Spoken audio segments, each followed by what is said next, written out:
This is for all the people asking about my dad. So we figured we'd do a whole interview here. Okay. You are my biological father, and we have taken a DNA test to establish that. So we'll start at the beginning of the story. All right. So how old were you when you met my biological mom? I think 18 or 19. So 1978. Yeah, I was 18 in 78. Okay, yeah. So and she was 17.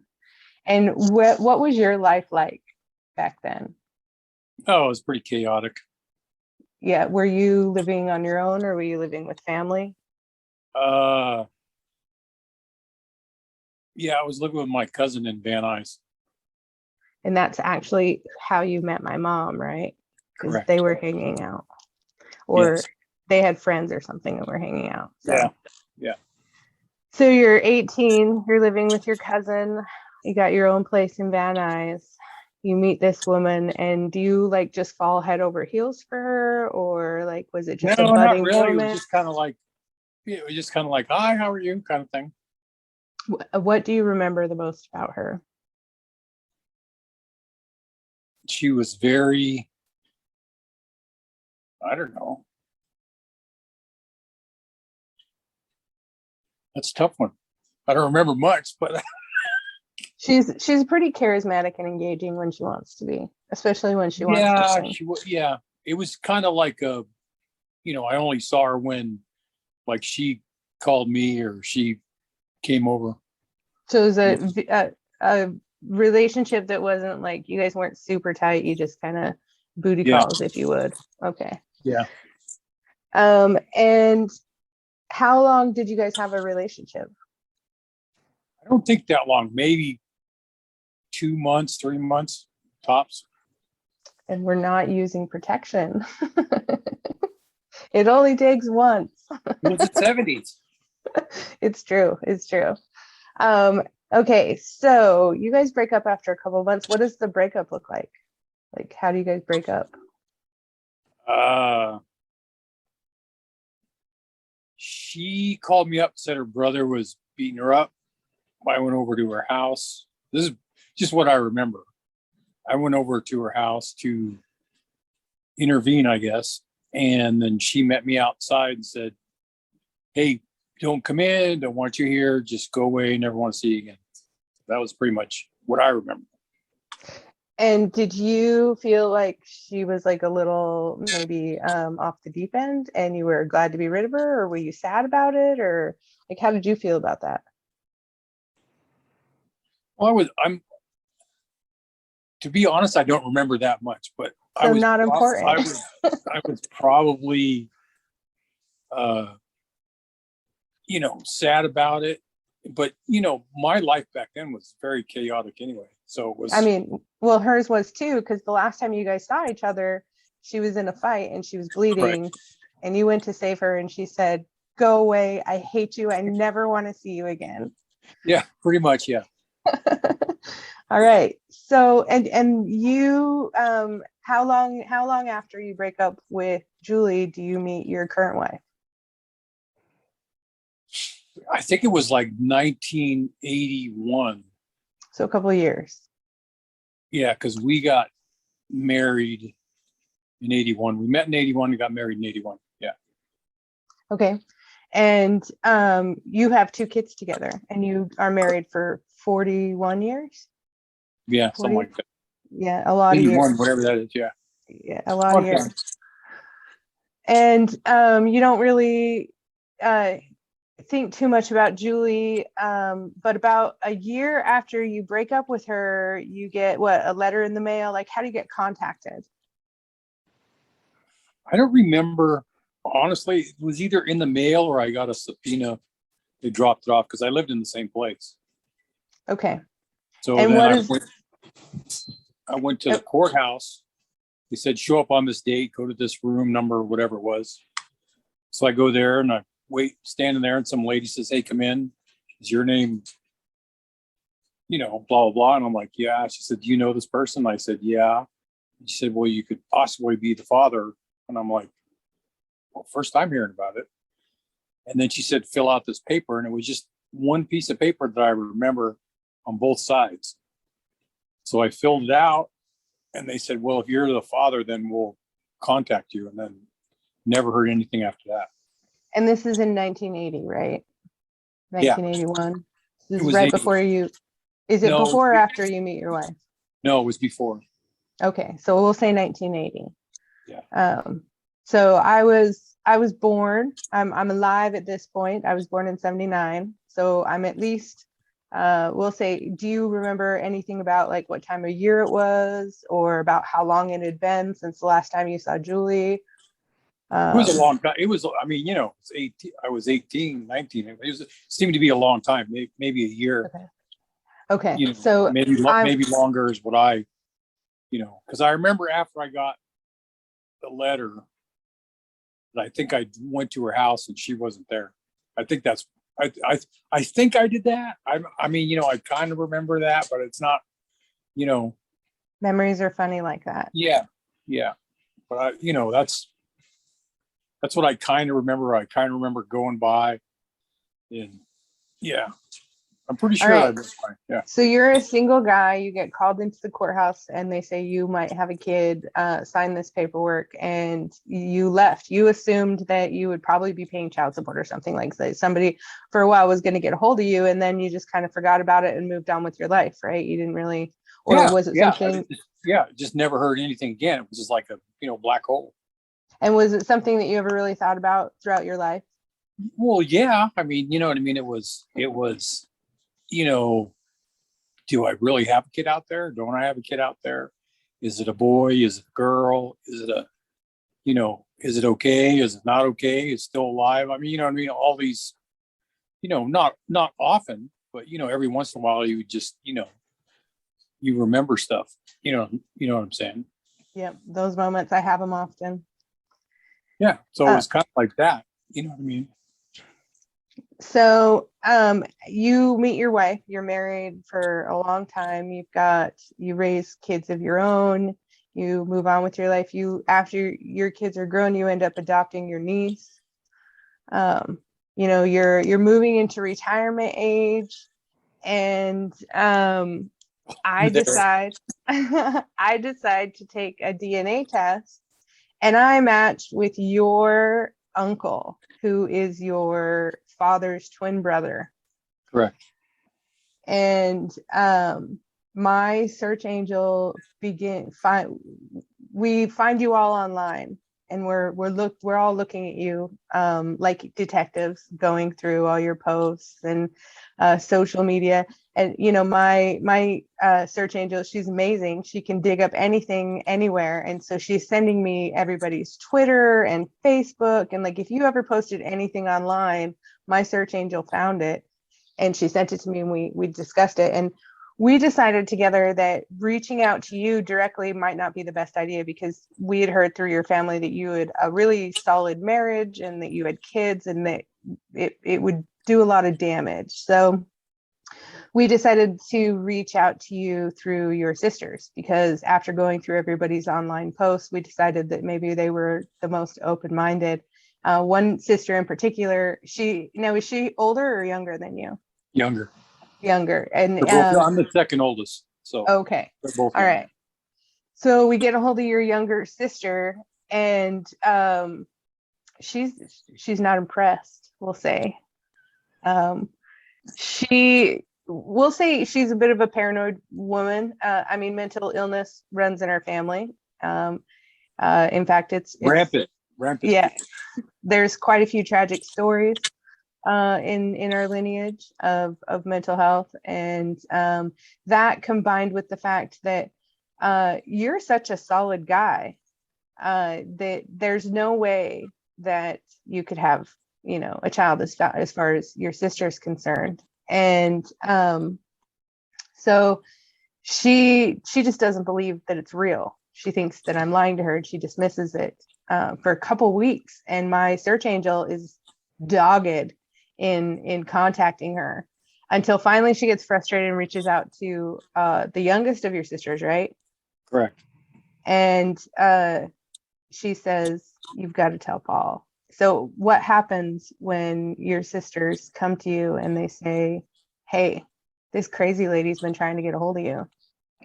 Well, I mean, it's hard to put in perspective because my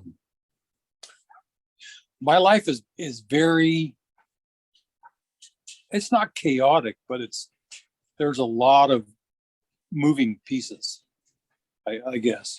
So Okay, so my sisters, I don't really have a relationship with them per se on a hey, call up, let's go out to dinner kind of relationship.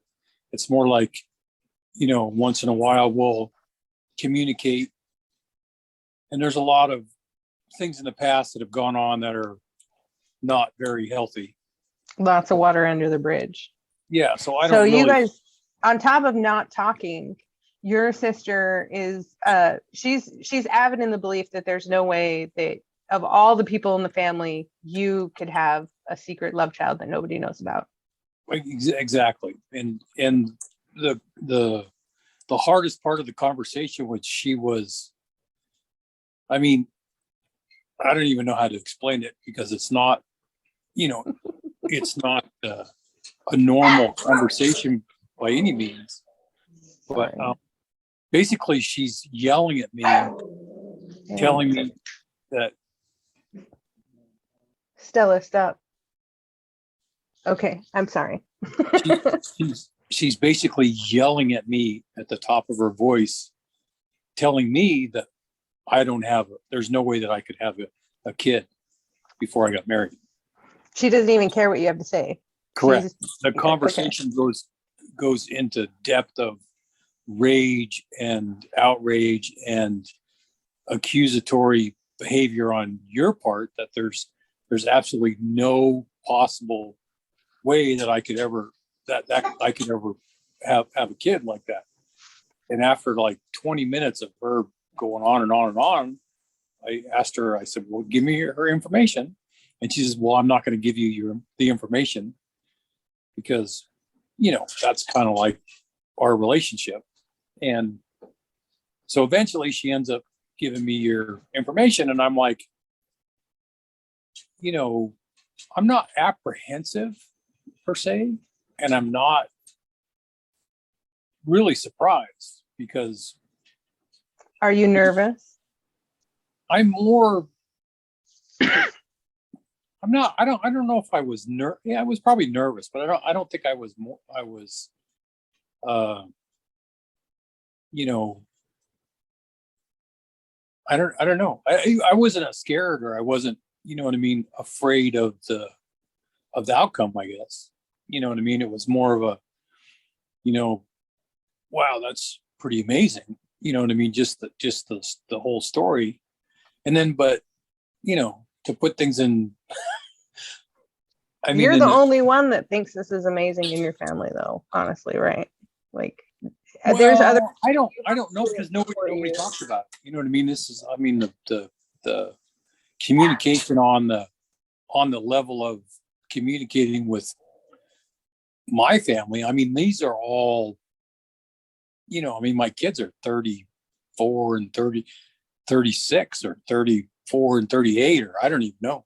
And 42, yeah. I mean, we all have kids and we all have our lives. And yeah, so you know what I mean? It's not in I think the the understanding is I'm, I mean, I don't know how to communicate with them about you because there's so much resistance that I think it's just become, easier for everyone.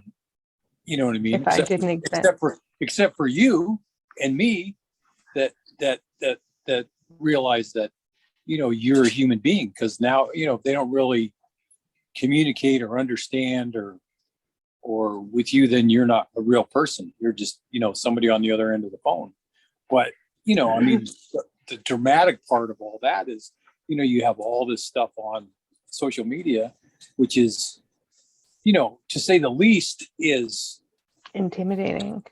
well, I don't know if it's I I don't know if it's intimidating. I think Nobody it's wants their family secrets blasted on social media and picked up on the news. well, but I see, mean, that's the funniest part. It's not really a secret. no, You know what I mean? it was for such a long time, and I'm so big about it not ever being like that again. Right. And so I guess it's a way of like filtering people who want to be in my life. Like, if you want to be in my life, then I need that communication. I need that honesty. Like, I need my reality to exist. And, if you're not willing to accept that, then that's okay. Like, I don't have any animosity towards anybody in your family. Right. They truly do believe that I have ill intentions, and that, that I'm somehow going to get rich off of this, and I'm going to be able to add to my diamond collection. Like, I don't know if that's true. I think well, I the mean, reality is the part that is real is so shocking and so overwhelming and so, I mean, really mind numbing. it is. Your life is your well, I don't want to say your life. I said your past life was so. No, I mean, my life is still crazy. Like, I Well, still I mean, don't hold true to any it's norms. not like tragic like it was. I mean, No, not tragic, just yeah, crazy. yeah, it's just just a normal life. You know what I mean? That's the thing. But I mean, it's like, I mean, be honest. It's like you meet your sister or your brother or your cousin or your uncle for the first time, and it's like, hey, wow, so what do you want to talk about? It says, well, did they lock you in a cage when you were a little kid, or did they do? I mean, everybody has all these things, and you're like, And they want to be polite and not ask those questions. right? So they're like, and yeah, so it just makes them feel even more uncomfortable. And that's, I really had to come to Jesus, if you will, about that portion of my life, because I reached this point after I found out about my kidnapping and the news and everything, where I had to decide if I was going to be authentic and live my story, or if I could lie and just, oh, I'm an orphan, I don't have any family, and I could put that in a drawer or a box and just let it be there, because everybody in my life was 100% about that. They were like, no, just close that drawer. right. And I was like, maybe for my mental health. And now I'm like, nah, we're opening all the cupboards. Well, but I mean, it's I mean, let's be honest, life is just messy. You know what I mean? People don't like messy. People like things organized and straightened Well, up. I'm also a living example of the complete failure of all the safety systems that people rely on in their lives. Police systems, child protective services, DCFS, family support systems. You know what I mean? Like, I am just a walking, talking example of capitalistic, social program failures. And people don't want to address those realities because it makes them feel very uncomfortable and vulnerable. That's a genetic marker, though, because our family is I mean, we're right there. I mean, it's true. I wish I could interview some of our family, because stories that I've heard. I could tell you stories. It's the same. It's just they just one after the other that people say, oh, that can't happen. You know what I'm saying? So yeah, it's pretty fantastic to know that in my father's side of the family, I'm not really that strange, which is why your family is probably pretty defensive of me. Is like, okay, we have enough of that. We don't need any more of that, madam. So, I have feelings about it. Don't get me wrong. I mean, any human being would. It's painful to be rejected and to be ignored, but at the same time, I'm an adult enough to be able to realize that, it's terrifying. It's absolutely terrifying to meet somebody who you don't know and to hear, everything that they went through, and then have to look them in the face and try to pretend to have like a normal conversation when you've got a million questions that are rather morbid running around. And so, putting people at ease to be able to ask those questions and to be able, like, I have to really be vulnerable and expose myself every single time I meet a new family member. Like, I have, like, it really goes, there isn't a place in my life where somebody doesn't ask something. Like, we all get to that point where we want to know about each other's history and past, and I choose to be honest about mine. And because I think I'm not in pain and I'm not shocked and I laugh about it, it makes people even more uncomfortable. Like, why are you laughing about that? Well, see, I think you totally missed the mark. My opinion. Oh, I'm sorry. On I probably did. On that part, because your heritage or your whatever you want to call it, biological, side of the family, we are so far off the normal walk of life. Well, You know what I mean? To put things in perspective, this is not the first time I've done this. No, this is not the first family that I found. When I found things with my mom, it was really weird for me because it was the complete opposite. They were like, "Oh my God, our missing child! We found her!" Oh, and really tried to like absorb me into them, but not see me at the same time. It was just like, there is no comfortable way to do this. Whether a family is accepting or unaccepting of me, it doesn't make a difference in how I feel about it, because it's all tainted by this tragedy and this loss. And it's also, I have this very detective hat on with me when I am with my family, because everything in my life, it's not history, it's not pictures, it's fucking evidence. Like, that's what it is for me. It's a piece of the puzzle for me that I cling to try and put the pieces together. And so it gives me like this disconnect. Like, I'm not going to be able to connect with my family anyways. So but why you're talking in third party. No. I mean, you talking like I'm not saying that you're talking to third party, but you're acting like you're the third party. Yeah.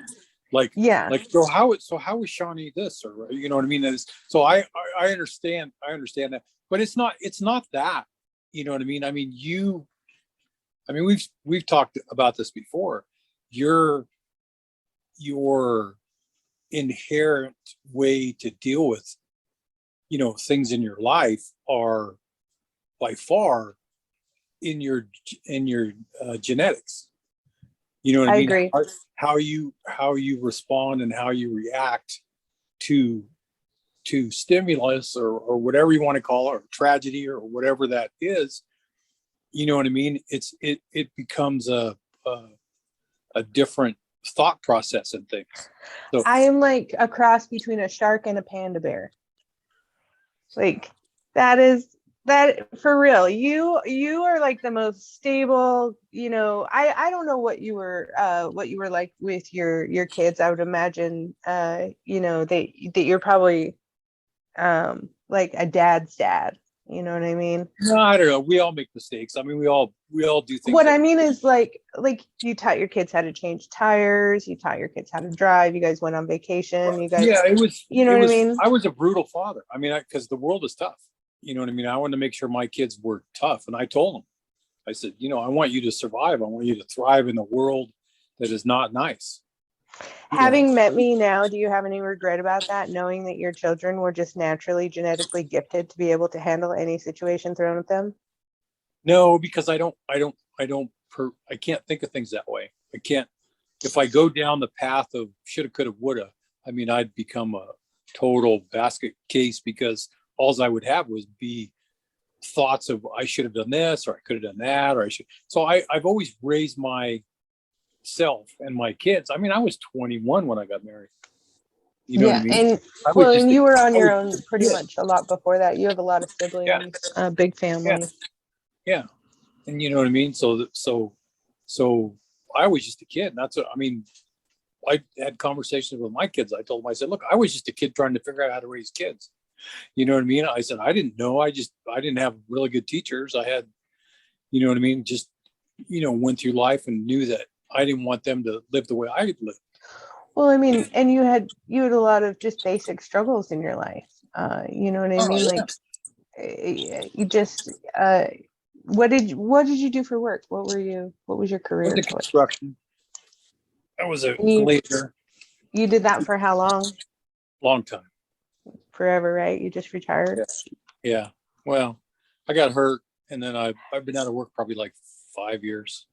It's funny though. So how many years is it going to be before you stop saying you retired and you're not out of work? Well, next month because I get my first check. Oh, congratulations. Thanks. So So what do you think our future looks like? I don't know. You know what I mean? I don't really have expectations other than, just spend the time with you. I think that's the best way to go. You know what I mean? Because I'm that way with my own kids. I don't have, they all have their own lives. They're all productive people. You know what I mean? They all, I would say I feel the same way about you. Is like, I don't want to interrupt your life. Your wife is not too keen on all of this. Like I wouldn't say that she's mean or spiteful about anything, but she's certainly not happy that I exist. Well, I mean, there's, I mean, time will tell. I mean, I've been married 40 years, but believe What me, was her thought? it doesn't get easier. It just changes. Life, I agree. marriage is a struggle no matter what. You know what I'm saying? Well, and you and your wife are caring for my disabled cousin, your niece, and will until you die, essentially, probably. I hope Because she may or may not ever be sufficient enough to be able to care for herself. So, and you guys stepped up with that. That's your brother's kid, and your brother, he's struggled his whole life like your dad did. And well, it's you guys, I mean, that part is I know is a whole different ball of wax. I know. But you know what I mean? mean is like you're such a good guy that our relation, and you're always so respectful of my boundaries and without me even having to say anything, and you've always been really accountable for everything and really open and honest, which is not something that I've ever had before. And just those like basic things have laid a foundation where I think we're going to have a great future, and our relationship is, I don't know what a father-daughter relationship, like I've never had a dad, so I don't know what that's supposed to be like, but I love having friends that love me, you know what I mean, and that's what I've grown up with. I don't have I don't have family per se, but I do have family. Like I have people I mean, like they say, everybody has two families: the one that raised you or born you, and the one that you have when you grow up.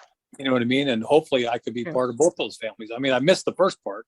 I was just there to start you off, but I promise you do not want to meet the people that I grew up with in Utah.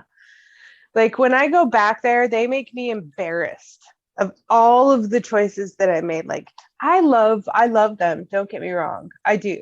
But I was a throwaway kid. Really, I didn't. A lot of people talk about latchkey kids in Gen X, but I was a throwaway kid. So all the latchkey kids, like, yeah, nobody really gave a shit about them, but people like bought them groceries and stuff and gave them a place to sleep. I was like the throwaway kid where everyone was like, oh, that is not only Gen X, but a complete waste of time. Like, let it do whatever it wants. And so the people that I met in that life were of the same caliber, and a lot of them chose to like be happy in that space, which it's embarrassing that I love people like that, but I don't really truly know anybody who isn't broken. So when I take people to meet my past, they see just how, like, you want to talk about how sad things are, wait until you meet my people. But see, I don't really look at things that way because Sometimes I have, in I, life, we don't get a choice in how we look at things. right. Sometimes the truth just exists in front of us and there's nothing we can do about it. And I am Yeah, but I often the mean, person that makes that happen. yeah, but I think that your perception is the younger generation perception. No, The no, it's who I was. Like, I'm right, not a part of but I mean, it's not. See, I look at it a little different. I don't know if it's good or bad, but it's not who you were. It's how you became the person you are. I see. I You wouldn't know, be because who I if was you didn't, without that. So I have right, to honor that. exactly, and that's what I'm saying. You wouldn't be that person unless you went through those things. You know, Yeah.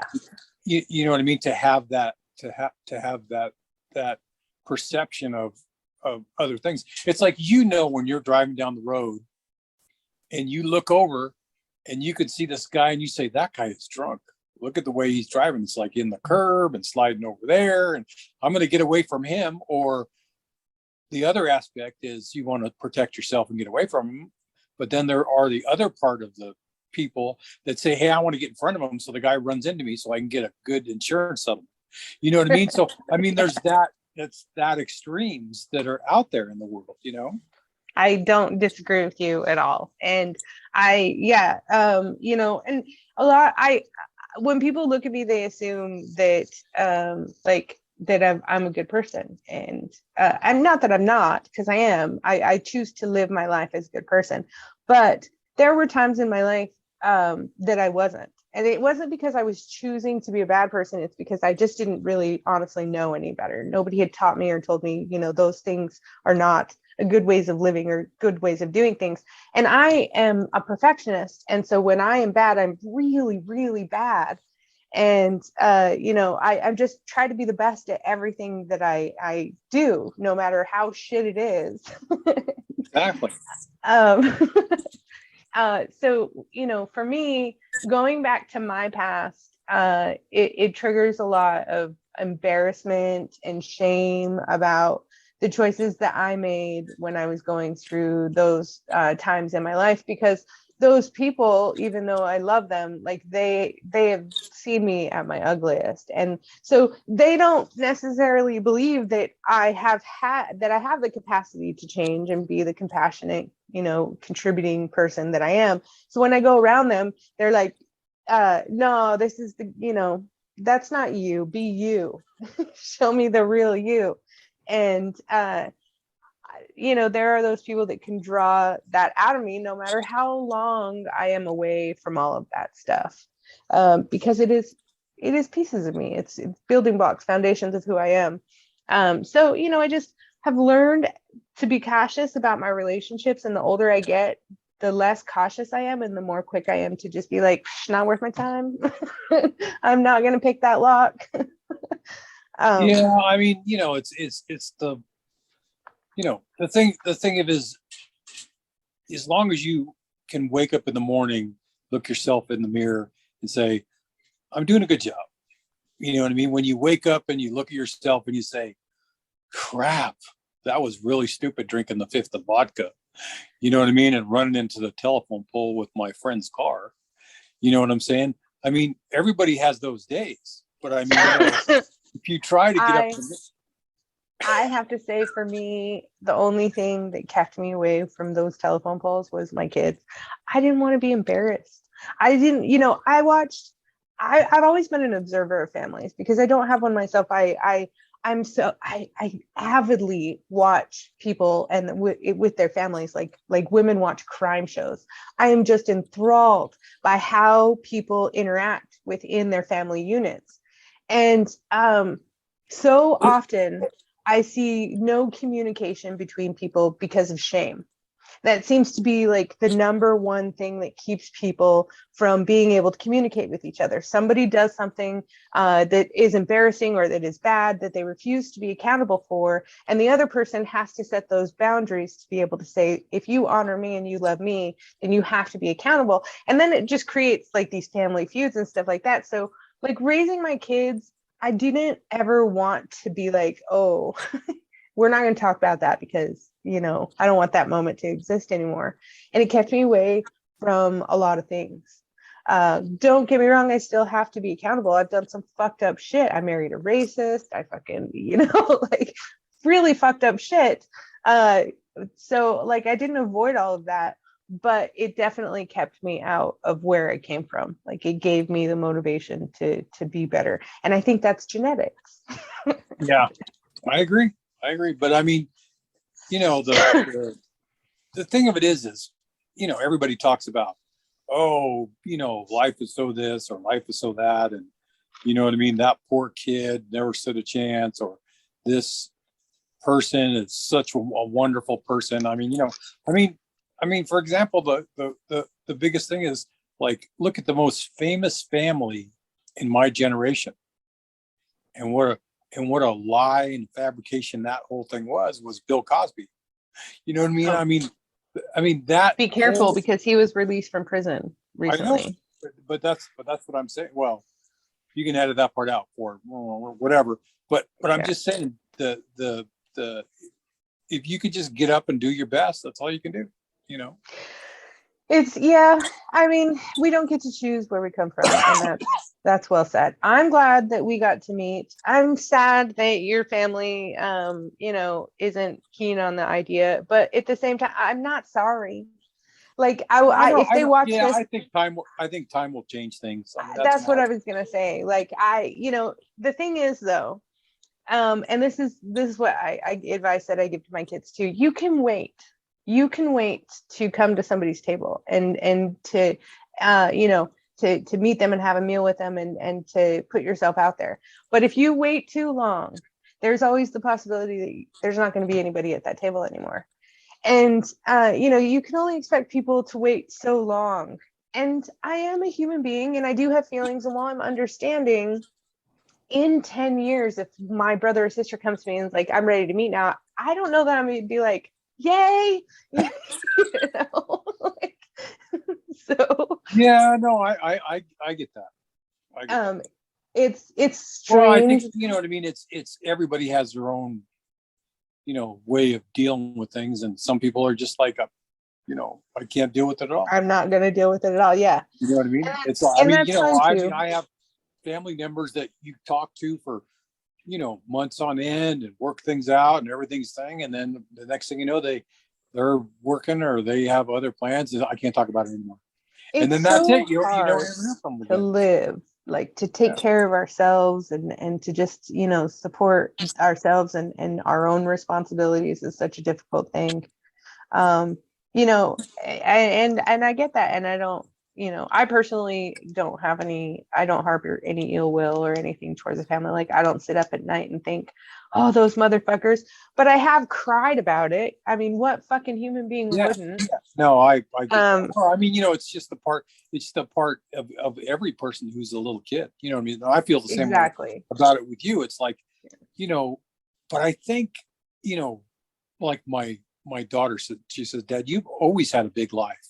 You've always had so many different things going on, you know what I mean, that's carried you through, that you dealt with all these things. And there's a lot of people that just can't, even imagine putting themselves in the position like I've done or you've done. Once you're in the crisis current, it's really hard to get out. Like, once you're being pulled down that part of the river, trying to navigate yourself out of that it's such a difficult thing, because you shut down to do nothing except for live in and manage the crisis in which you are in this moment, which leaves you so open and vulnerable to your environment, which you do not have. At least in my case, I'm speaking from personal experience, I shut down and I call it being good under pressure, but no, it's just like, don't talk to me. I'm so focused on handling that crisis, and then it just leads to another one and to another one. It's like plugging holes with your finger. It just you run out of fingers. I mean, you get to a certain age and you just say, well, I don't want to do the same thing. I want to enjoy what life